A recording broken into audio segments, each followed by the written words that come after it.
Hey guys!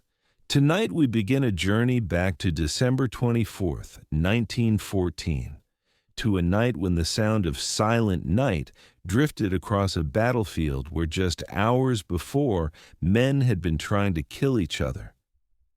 Imagine this: hundreds of miles of frozen trenches, knee-deep in mud and misery, and then suddenly singing. Enemy soldiers separated by maybe 30 yards of barbed wire, and death joining their voices together in the cold Christmas air. What happened next would change some of these men forever. And the letters they wrote home, they're still making people cry more than a century later. Now, I know you might be settling in for the night, maybe feeling that gentle pull toward sleep. Perfect. Before we walk together into this story, would you do something for me? If you're already feeling drawn in, if you can picture that frozen battlefield in your mind, go ahead and tap that subscribe button. And when something in tonight's story touches you, really moves you, that's when you hit like. No pressure, just when it feels right. Oh, and I'm curious, where are you right now? Tucked in bed? On a late night drive? Wherever you are, drop a comment and let me know. Keep your lights low. Maybe let a fan hum softly in the background. We're about to step into a moment that feels almost like a dream. Let's begin. December 24th, 1914, Western Front somewhere in France. Let me paint you a picture of where we are. It's around 9 o'clock at night, maybe later. The temperature has dropped below freezing, and if you were standing there, which thank God you're not, you'd feel that particular kind of cold that goes straight through wool uniforms and into your bones. The kind of cold that makes your fingers ache when you try to write a letter home. Private J. Reading of the British Rifle Brigade is doing exactly that, writing a letter. He's 24 years old, married, and he's supposed to be on watch in a ruined house near the front line until 6:30 tomorrow morning, Christmas morning. His wife is back in England, probably hanging stockings or preparing Christmas dinner, doing all those normal, beautiful peacetime things that feel like they're happening in another universe. Reading has a small candle. You're not supposed to show lights near the front, but it's Christmas Eve, and sometimes you bend the rules a little. The candlelight flickers on the paper as he writes, and every so often he pauses to blow on his hands, trying to keep them warm enough to hold the pen. Now, here's what you need to understand about these trenches. They're not just uncomfortable. They're essentially long graves that you're standing in while you're still alive. The British trenches face the German trenches across this space they call no man's land, a strip of churned-up earth maybe 30 to 100 yards wide depending on where you are. It's filled with shell holes, broken trees, unexploded bombs, and other things. Things we don't need to detail right now. Things these men try very hard not to think about. The trenches themselves are about 7 feet deep, reinforced with sandbags and wooden planks when they can get them. There are dugouts carved into the walls where men can rest, though rest is a generous word for what happens there. It's more like anxious half-sleep, always listening for the whistle of incoming artillery. By December 1914, these men have been fighting for 5 months. 5 months since they left home thinking, everyone thinking that the war would be over by Christmas. Home before the leaves fall, they'd said back in August. Well, the leaves had fallen. Winter had arrived, and the war showed absolutely no sign of ending. In fact, it was getting worse.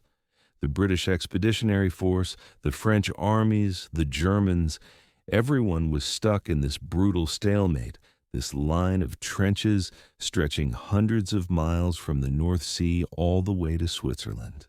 And the casualties, let's just say that by Christmas, these soldiers had already seen things that would haunt them forever.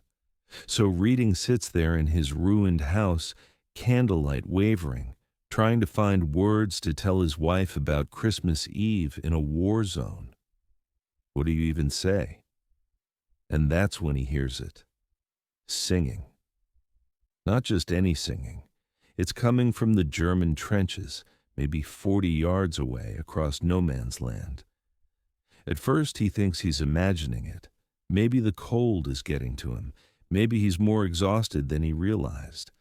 But no, there it is again.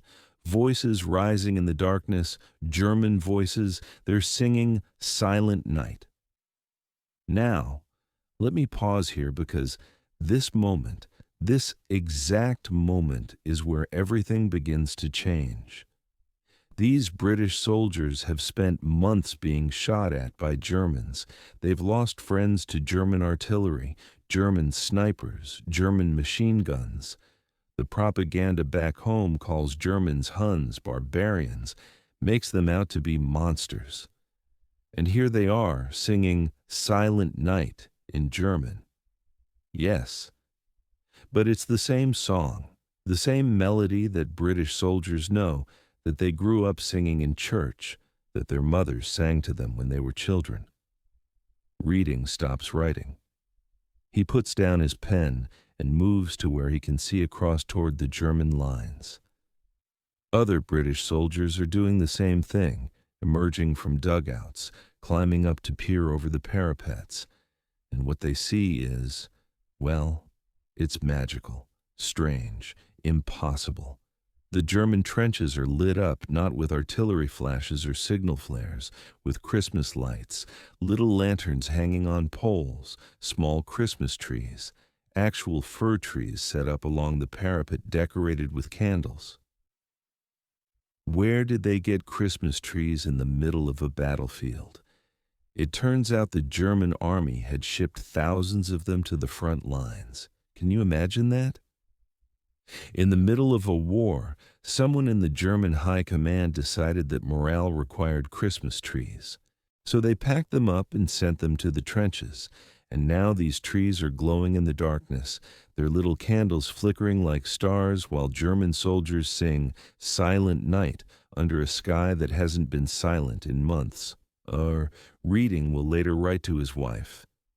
During the early part of the morning, the Germans started singing and shouting all in good English. Because here's another interesting thing. Many of these German soldiers had lived in England before the war. They'd worked in London, learned English, fell in love with football, made British friends, and now here they were on opposite sides of a war that neither side particularly wanted to be fighting. The singing continues. Silent Night gives way to other carols. The British soldiers start to recognize the melodies, and then, you can almost feel this happening, can't you? Someone on the British side starts singing along, then another voice joins in, then another. Two armies singing Christmas carols together across no man's land. Lieutenant Sir Edward Hulse of the Scots Guards is there too, and he'll later describe this as beyond surreal.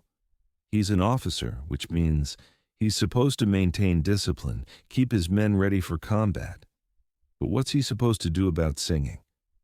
There's no protocol for this, no chapter in the military handbook that says what to do when the enemy serenades you with Christmas carols. So he does what seems natural in the moment. He orders his men to sing louder, stronger. If the Germans want a carol competition, well, the British can hold their own. And so it becomes this strange, beautiful battle of Christmas music. The Germans sing, "O Tannenbaum, O Christmas Tree." The British respond with "The First Noel." Back and forth it goes, each side trying to outsing the other. And gradually, the competitive edge softens into something else, something that sounds remarkably like joy. Major J.Q. Henriquez of the London Regiment writes in his diary, "I think everyone felt very homesick on Christmas Eve. Thoughts of our families at home were uppermost in our minds. And that's it, isn't it? That's the core of what's happening here. These aren't monsters facing each other across the barbed wire. They're homesick boys and men who miss their families, who wish they were anywhere but here, who desperately want to believe that Christmas still means something even in the middle of hell." The singing goes on for hours. Sometimes both sides sing the same song together. Silent Night is universal enough that everyone knows it. Everyone can join in. Other times, one side listens while the other performs. It's like the weirdest, most emotionally charged concert you could possibly imagine. And then the singing turns into shouting, not angry shouting, friendly shouting, conversations across no man's land. Hey, Englishman, Merry Christmas. Merry Christmas to you too, Fritz. You have spare bottle? We come halfway. You come halfway. This last bit is real, by the way. That's what the Germans shouted over to Reading's unit. They were proposing a meeting in no man's land on Christmas Eve. Now, you have to understand how insane this is. No man's land is called that for a reason. It's a death zone. During daylight, if you so much as show your helmet above the trench, there's a good chance a sniper will put a bullet through it. At night, it's slightly safer, but still, machine guns are always ready.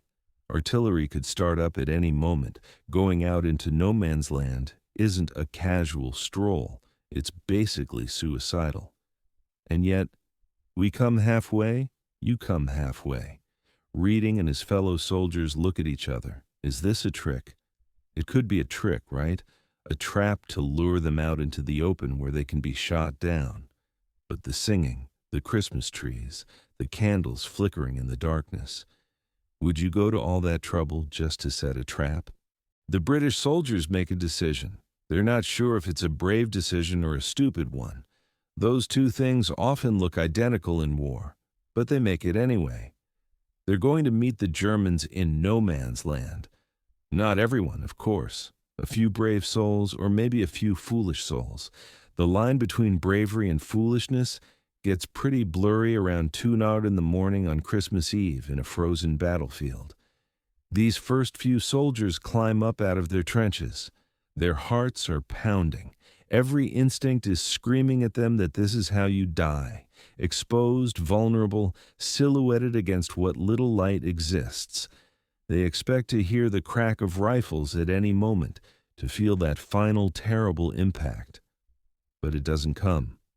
Instead, they see German soldiers climbing out of their trenches too, moving toward them through the darkness. And when they meet somewhere in the middle of all that death and destruction, they don't reach for weapons. They reach out to shake hands. Merry Christmas, Tommy. Frohe Weihnachten. Because yes, there are French sectors involved in this too, all up and down the Western Front in scattered locations covering maybe 2-3 of the British-German line. This impossible thing is happening.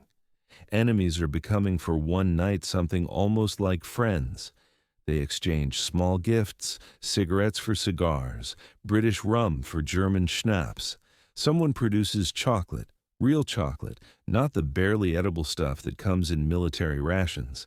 Buttons are traded as souvenirs.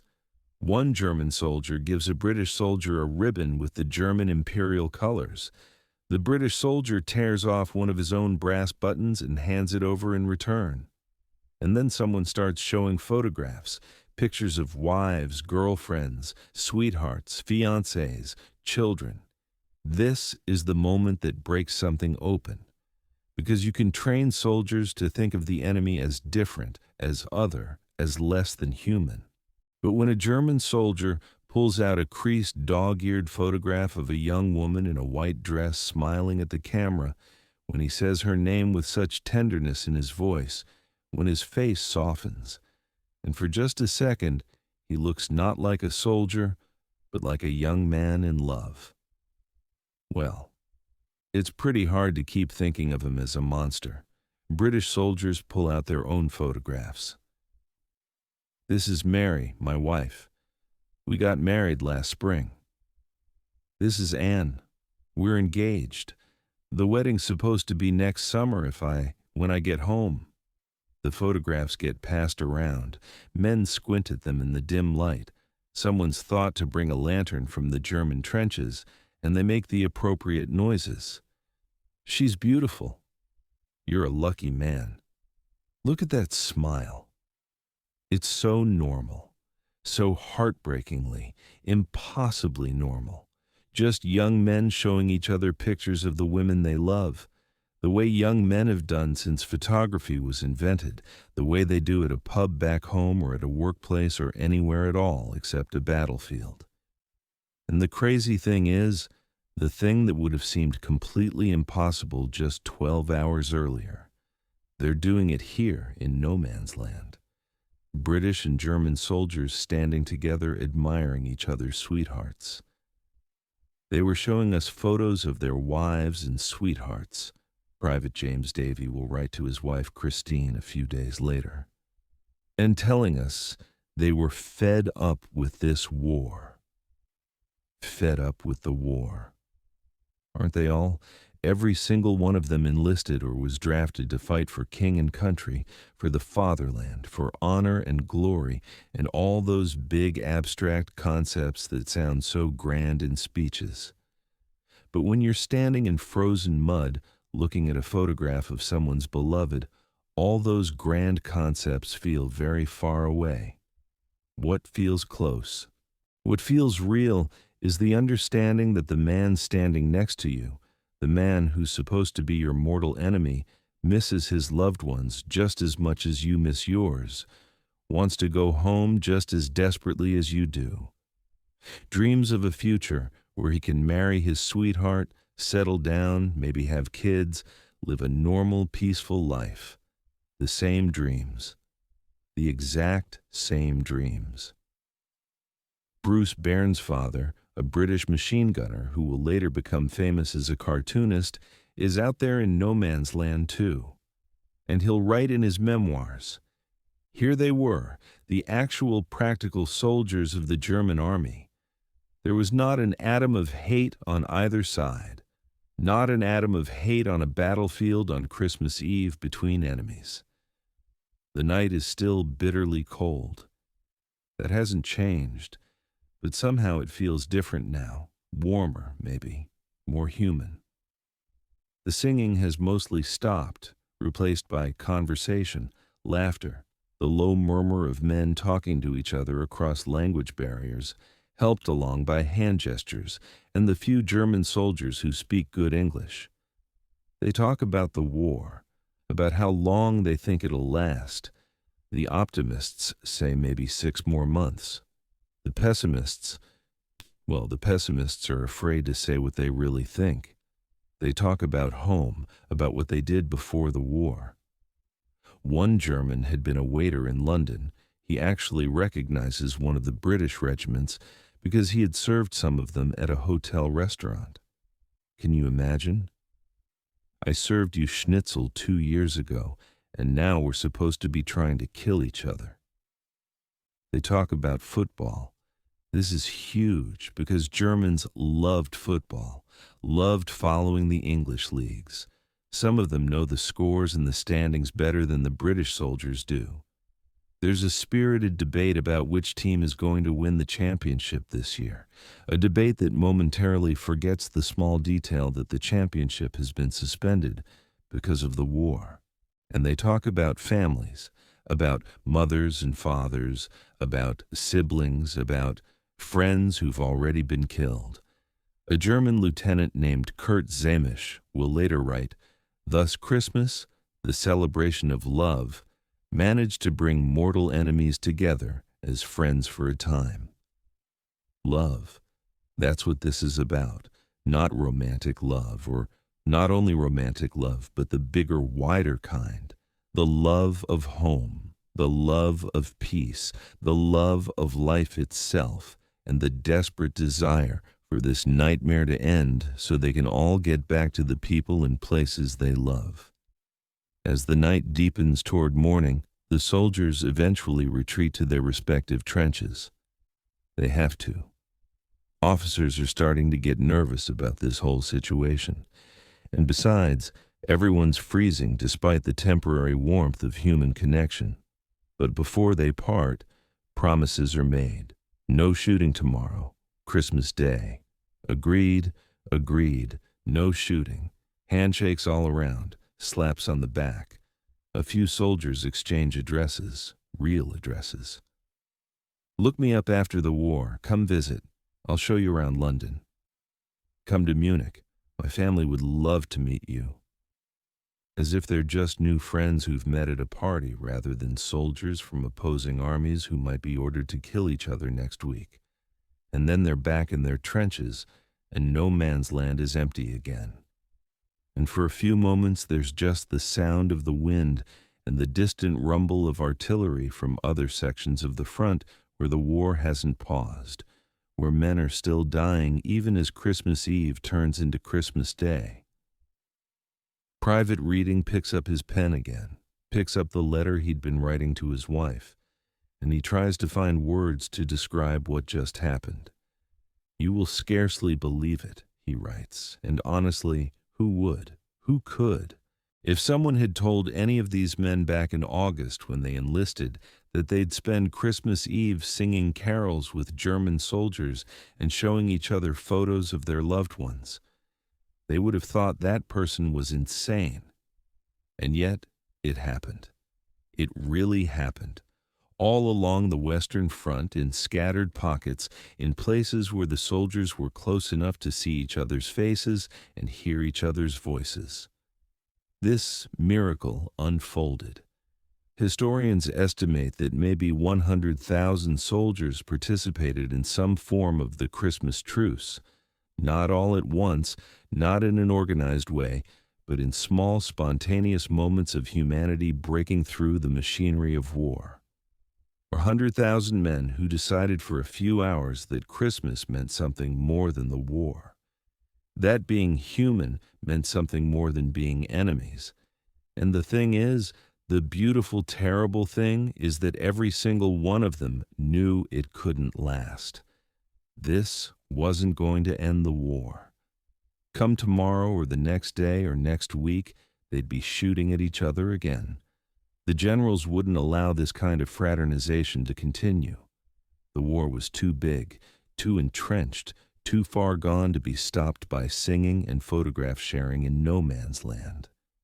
But for tonight, for this one stolen moment on Christmas Eve 1914, love was winning. The letters these men wrote home in the days following Christmas are treasures now. Historical documents preserved in museums and archives, and when you read them, really read them, imagining the cold, muddy conditions in which they were written, picturing the faces of these young men bent over paper in candlelight. They'll break your heart because you know what happens next. You know that the war drags on for 4 more years. You know that many of the men who shook hands in no man's land on Christmas Eve won't survive to see 1916, much less the end of the war in 1918. But you also know something else. You know that for one night they were more than soldiers. They were men who loved and were loved, who missed home, who dreamed of peace, who recognized the same dreams in each other's eyes.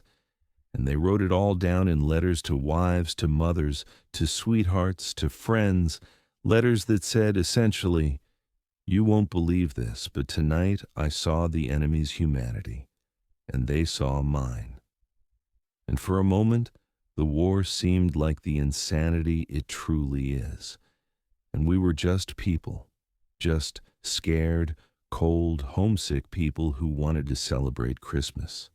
Those letters survived against all odds through mud and blood and fire and loss.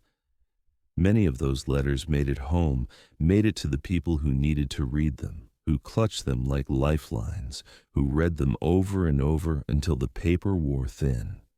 And now, more than a century later, we're reading them too. We're hearing these voices across time.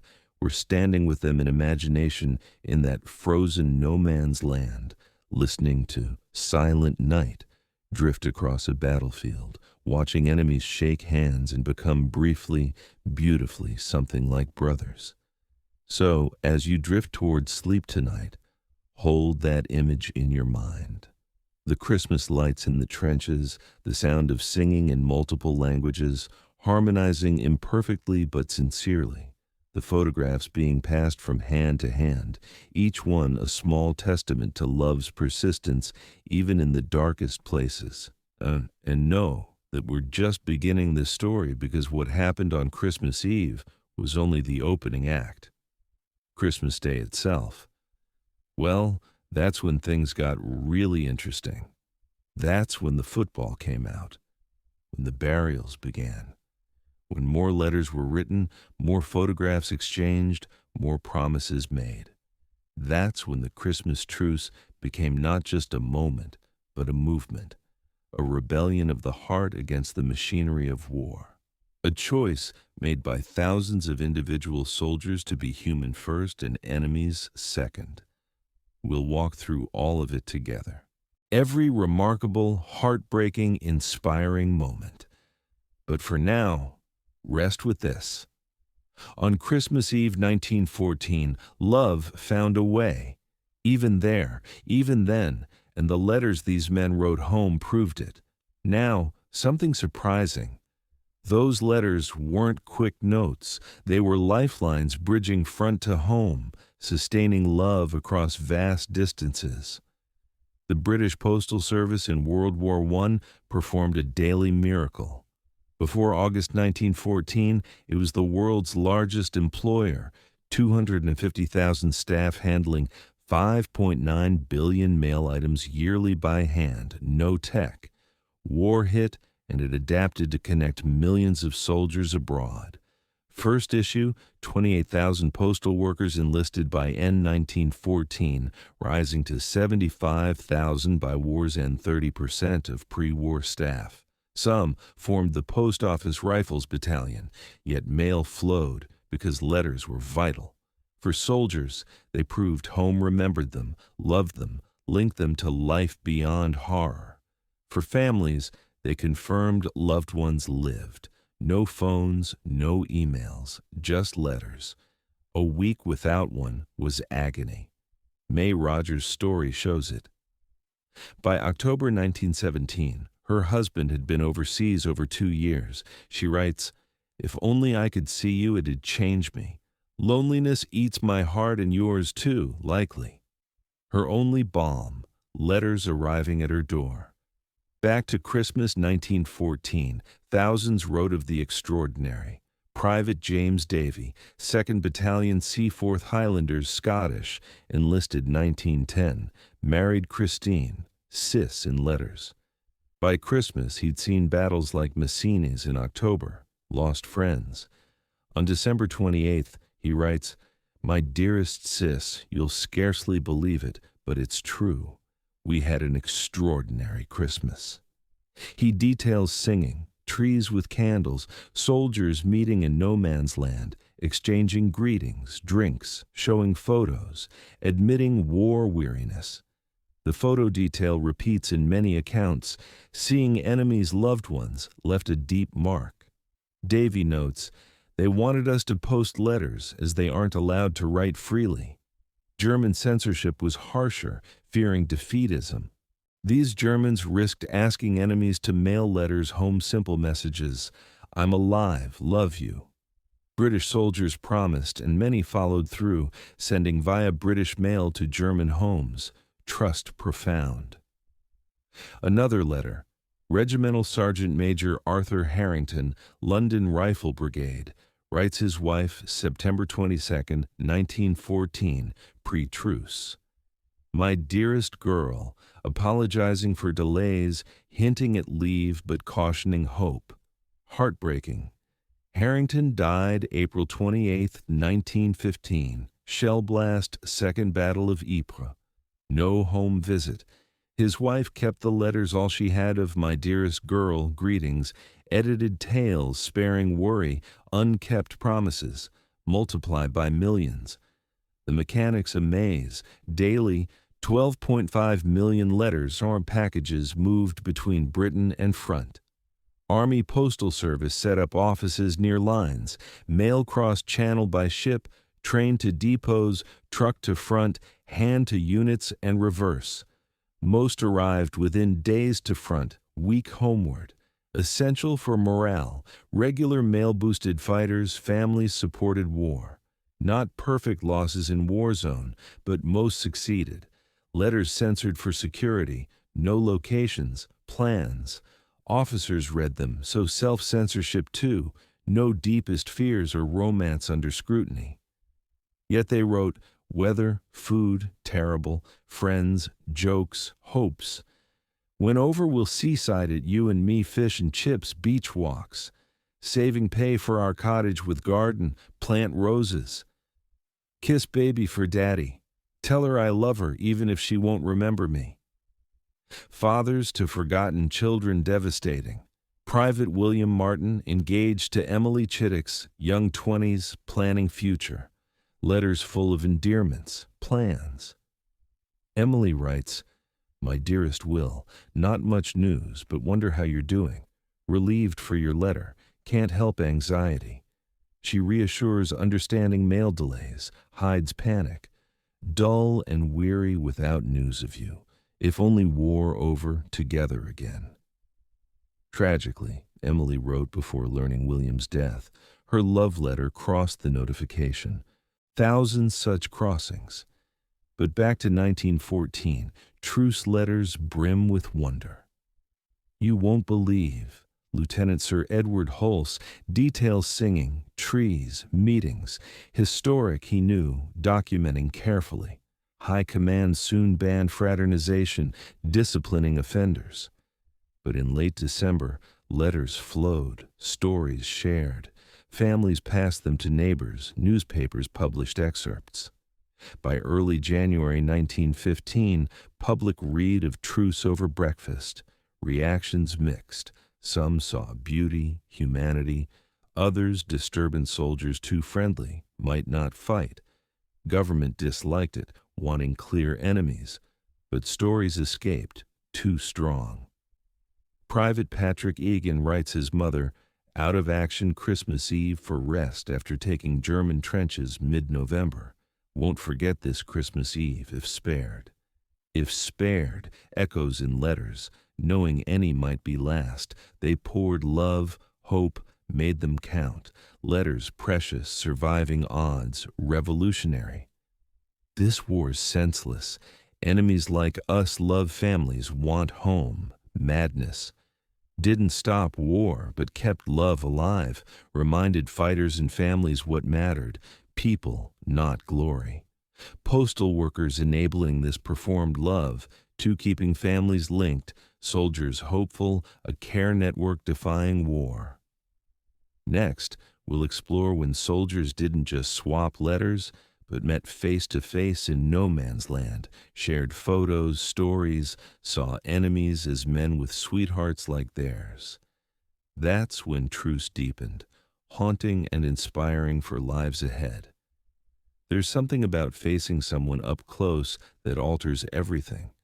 Hating an idea or abstract enemy is easy, but seeing eyes, smiles, nervous shakes that cracks walls. No man's land, named to strip humanity, a void where life can't exist. By December 1914, its width varied. 200 yards some spots, hard to converse. 30, 40 yards others, hearing coughs, smelling smoke, recognizing voices. Proximity complicated hate, sharing misery weather, food, exhaustion, made monsters less monstrous. Christmas Day, 1914. Dawn cold and clear on Western Front. In most areas, war rages. Artillery, snipers, machine guns, another survival day. But where Eve's singing and shouts occurred, it's different. An unofficial ceasefire holds, unspoken, no orders but real. Men eat rations biscuits, tea if lucky, tinned meat. Foods nutritionally adequate but emotionally devastating, as one put it. They whisper, wondering if truce endures, if shooting resumes, if one more kill-free day possible. Then German movement. A figure climbs parapet, exposed death sentence normally, but no shots. He waves casually, like greeting a neighbor, walks into no man's land. Imagine, British soldier fought Germans months, lost friends to them, trained to fear, hate. Now one approaches unarmed, strolling. What now? Private George Eade of the Rifles later says, "Thought trick at first, rifles up, but he was unarmed. Someone said, 'Can't shoot him now, can we?'" Agreed. Vulnerability creates obligation. Trusting you not to kill demands reciprocity. Shooting would be murder, not war. No one fires. A British soldier climbs, walks, they meet, shake hands. Merry Christmas. Dam breaks. Hundreds climb, meet in no man's land. Captain Sir Edward Hulse. Hard to believe, I walked out, shook hands with a German, talked nearly an hour. They cover weather, cold, food, bad, home, pre-war jobs. A German waiter at London's Ritz recognizes a regiment badge. Served you dinner 2 years ago, now killing each other. Bizarre. Football talk. Germans, avid English League fans, debating despite suspension. War length, optimists 6 months, pessimists silent. But photographs shatter barriers. Picture, amid craters, wire, frozen mud. A German pulls a worn photo. My wife, Anna, passed around. Young woman in best dress, genuine smile. Beautiful. Lucky man. Married 2 years, want kids, but war. British share. My sweetheart, merry wedding next summer. My wife and baby girl born after I left, never met her. Father missing daughter hits hard. Photos circulate. Realization. Same women, same love. Several letters mention a German lieutenant's fiancée photo in white dress. Gorgeous. Lucky. We marry when war ends. When, not if, must believe in end. Deeper. Reclaiming humanity. Months as cogs numbers, statistics. Showing loved ones' photos makes them people with dreams. Enemy becomes person missing Anna or Greta, wanting home. Bruce Bairnsfather notes, no hate Adam. Dangerous militarily, harder to kill humanized foes. Command forbids fraternization for that. But today, not thinking that. Sharing photos, discovering sameness, exchanges personal, names, addresses. Visit Hamburg after war family welcomes. Come London, pint on me.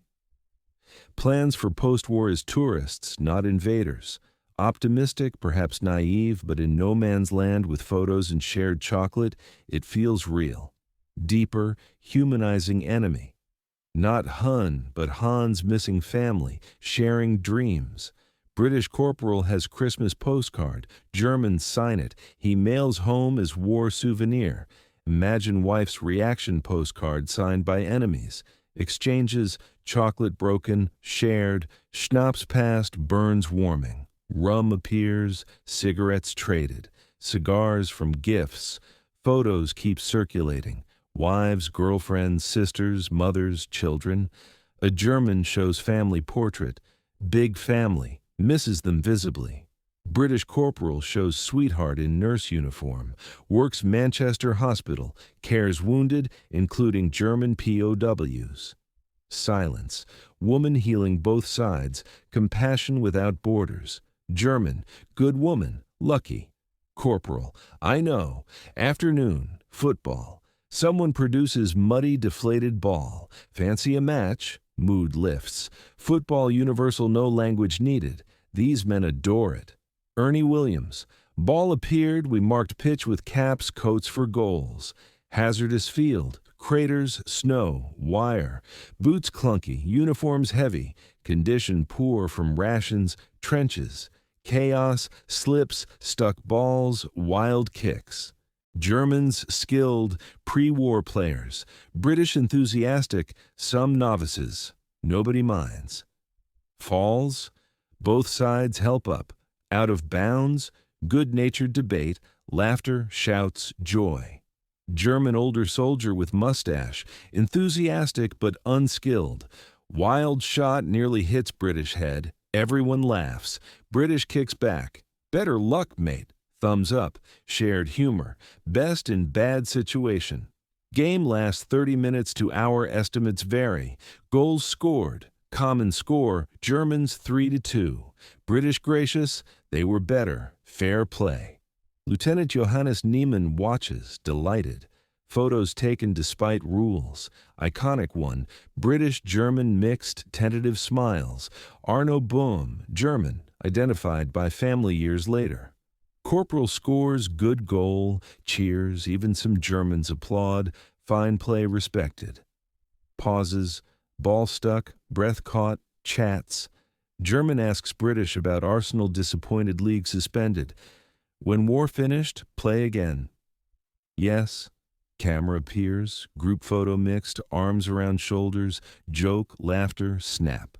Moment captured. Game ends from exhaustion, soldiers, not athletes. Collapse mixed, share water, chocolate, schnapps. British youth next German same age, language barrier, but share cigarette, point chests, exchange names, shake hands, like party intro. Celebration of life, humanity, joy in darkness. Afternoon, reality creeps. Officers nervous, high command furious, truce overextended. Orders resume hostilities. Soldiers head back, shake hands. Good game. See after war. Take care. Promises to write unlikely, but sincere. Hope meet in pub, rematch on real pitch. Football fate unknown souvenir or lost in crater. As dispersing bittersweet nostalgia. Missing moment while in it, knowing special, suspended. Will end. Back to killing men you played with. Question hangs. How reconcile chocolate one day, shooting next? No answer. Just goodbyes, trudges to trenches, memories of laughter, competition, joy. Ernie Williams later. Day I'll never forget. Enemies months, then hours, just men, lads playing football. Essence, underneath uniforms, young men loving football, missing families, wanting home. For hours they were that, but day not over. No man's land, graveyard, 2 unretrieved bodies.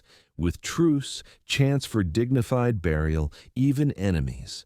Joy yields to solemn, laughter fades, ball aside, reality returns, no man's land holds dead, weeks, months unburied, too dangerous, now opportunity, mood shifts sacred, not fun, heartbreaking, but needed. British point bodies, that's Williams, my unit, fell November 8th. That Cooper or Johnson hard, tell after time. Elements, decomposition remains, not bodies. Germans identify theirs. Remarkable. Joint burials. Men died killing each other, now laid side by side with honors. Lance Sergeant William Eyston, Seaforth Highlanders, in burial party. Find French body, pre-British sector. British Germans agree, deserves burial. 2 Seaforth head, 2 Germans' feet, lower Frenchman. Dig together, frozen ground tough. Grave filled, candles lit atop with cap. German Red Crossman leads short service, both sides heads uncovered. Easton, scene I'll never forget.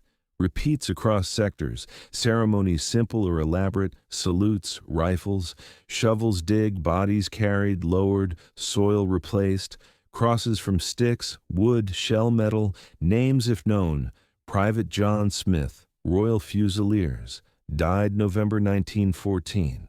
Or Gefreiter Hans Müller, 134th Saxon Infantry, December 1914. Sometimes unknown German soldier or British. Graves lost, soon artillery churns, battles obliterate, but now, dead honored, deaths acknowledged. Matters to survivors, guilt eased.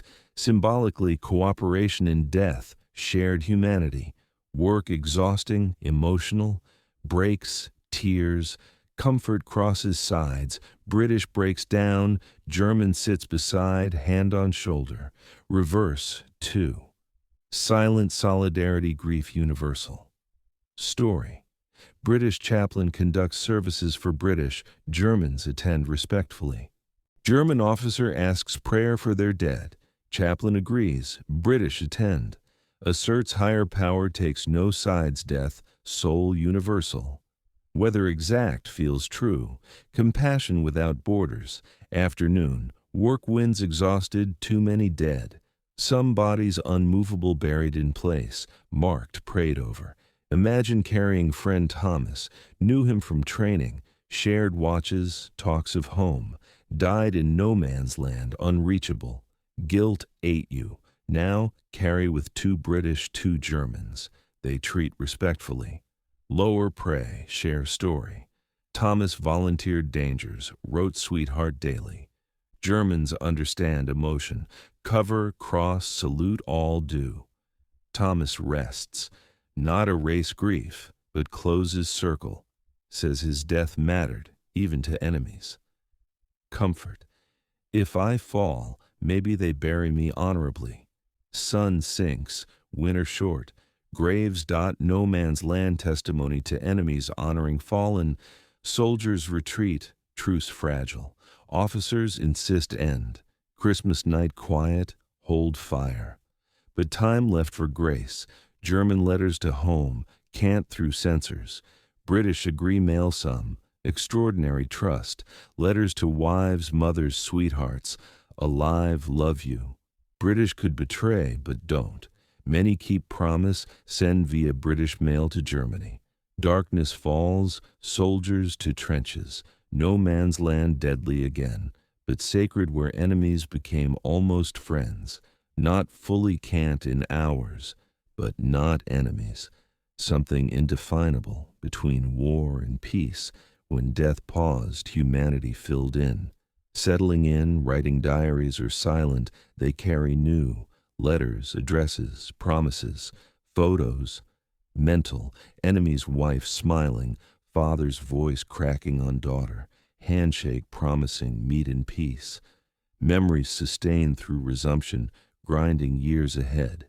Despair moments. Remember, once different, once human together, if once, maybe again, not war, but after. That hope kept some going, made survival worthwhile. World after where addresses matter, promises fulfilled, enemies, friends in peace. Some experienced after. Survived, lived long, told grandchildren Christmas 1914, saw wonder.